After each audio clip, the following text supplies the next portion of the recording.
How to graph y equals the cosecant of x using the unit circle values with proper vocabulary. This is part of the Family of Functions series. You will need paper and straight edge, or you can download this PDF and print it. Press pause as needed any time during this video. Graph y equals the cosecant of x. We are proceeding with the assumption that students know the unit circle values for the cosecant function, its domain, its range, and where the cosecant function is undefined. We're going to plot the cosecant function from x equals negative pi over 2 to x equals 2 pi. Pause is needed.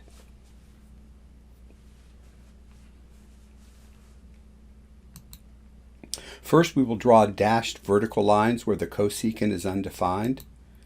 The cosecant is the reciprocal of the sine function, and the cosecant is undefined when the denominator is 0, that is, when the sine value is 0. Looking at the graph of the sine, we can see the sine is 0 at these 3 points of inflection. And so we'll graph the vertical line x equals 0, x equals pi, and x equals 2 pi. The cosecant is undefined at any multiple of pi. 0 pi, 1 pi, 2 pi, negative pi, and so on. Next, we'll plot points from the first quadrant with a table. So here's our first quadrant values. Pause to complete the table.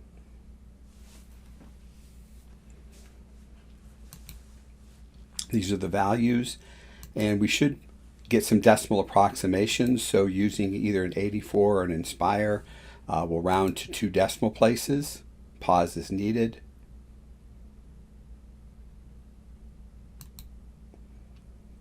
And now we'll go ahead and plot these points. So at x equals 0, it's undefined. No points there. Pi over 6, 2 is, these are in pi over 12, so 2 pi over 12 to the right and up 2. Pi over 4 is 3 pi over 12, up about 1.4. Pi over 3 is 4 pi over 12, up a little bit over 1.1. And at pi over 2, it's exactly 1. Let's look at the values of x that are close to 0, but strictly greater than 0. So we're talking about values of x right here. See what's happening to the graph above that.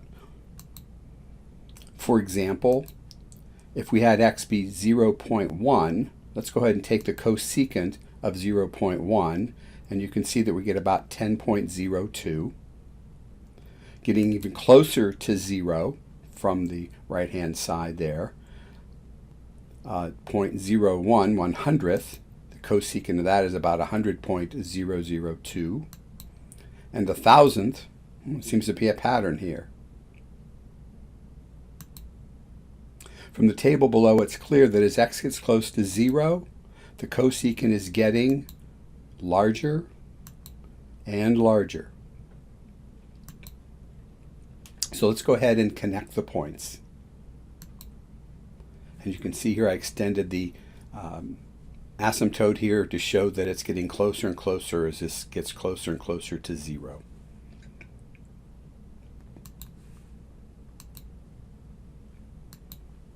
Let's analyze what's happening to the graph as x is close to 0, approaches 0, and get some notation also. We're going to approach 0 from the right-hand side. And the shorthand notation that we're going to use is x arrow 0 and then a plus sign for the exponent. This means that x is getting very close to 0, but from the right, or that x is approaching 0, but strictly greater than 0. These two phrases mean the same thing, and this is what this shorthand notation means. Pause is needed.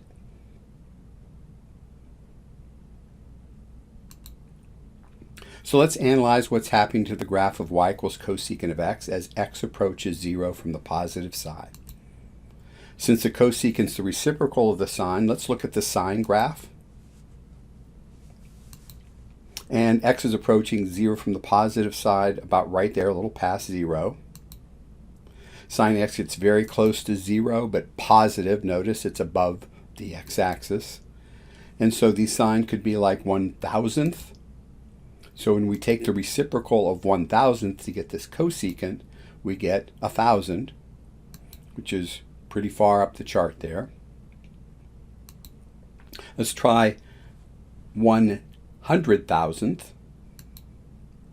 Take the reciprocal of that, and we get 100,000, which is even further up as we got closer and closer to 0 from the right.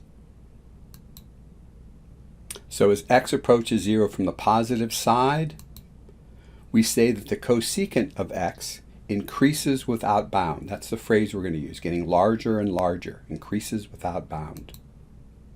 And the line x equals 0 is a vertical asymptote or boundary line. Pause is needed.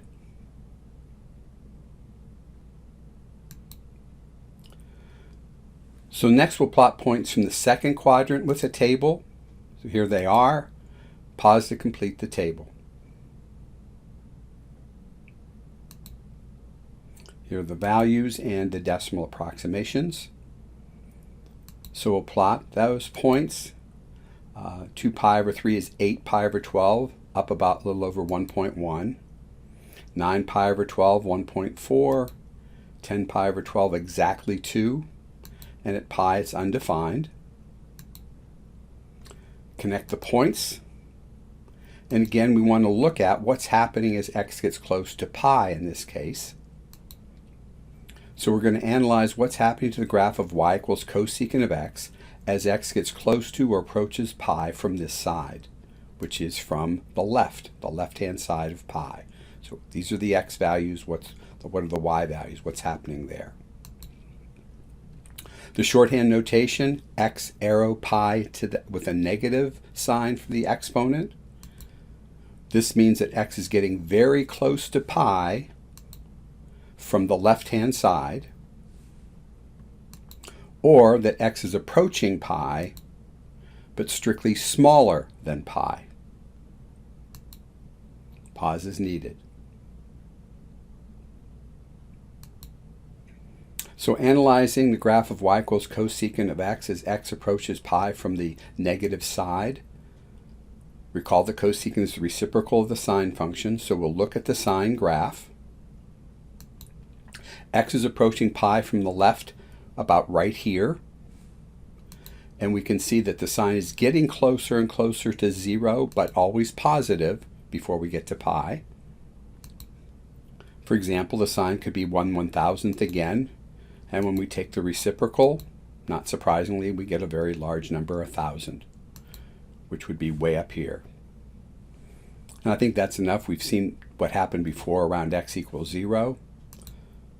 So as x approaches pi from the left, we say that the cosecant is increasing without bound. Okay, increasing without bound, getting larger and larger. So we get closer and closer to pi from the left.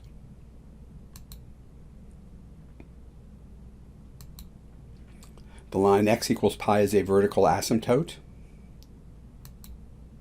So we'll return to the graph and complete the curve.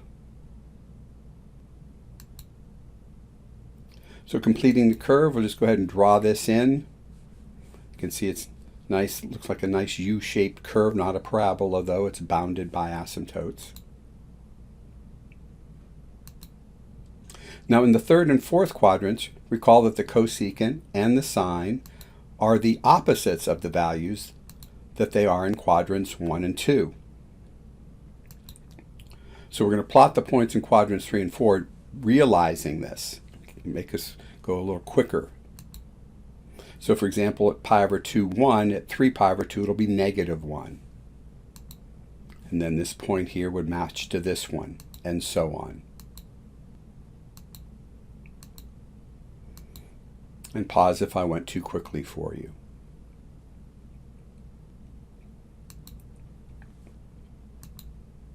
The behavior at the asymptotes here is similar to what occurred in quadrants 1 and 2, but again in the opposite direction. Instead of going up, infinitely, it's going down infinitely. So go ahead and complete the graph. So there's one side and the other side. And then over here I can complete this from here too also.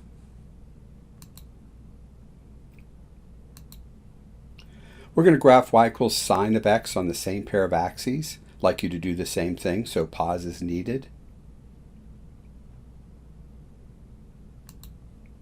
So I've got the points of interest here plotted, and then I'll go ahead and do my concave up, concave down, concave up.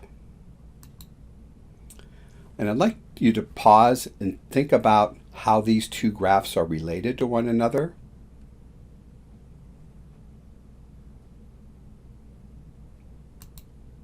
So let's reflect about how these two graphs are related.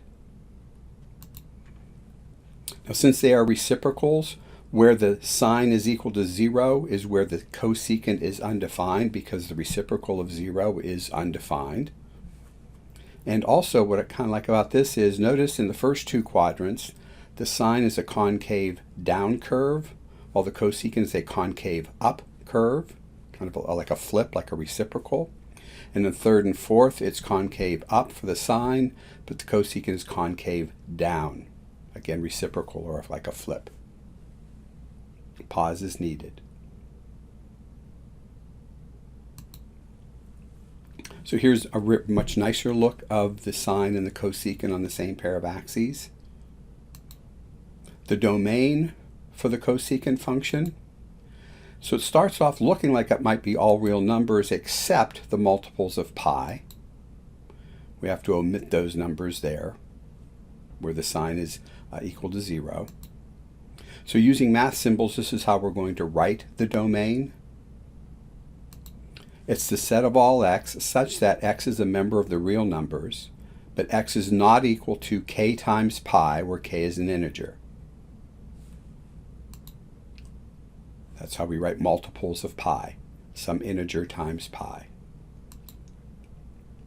The range, well, tracing over here, it starts at 1 and everything bigger than 1. And here, starts at -1 and everything smaller than -1. So writing that using math symbols, the set of all y such that y is real, y is either greater than or equal to 1, or y is less than or equal to -1.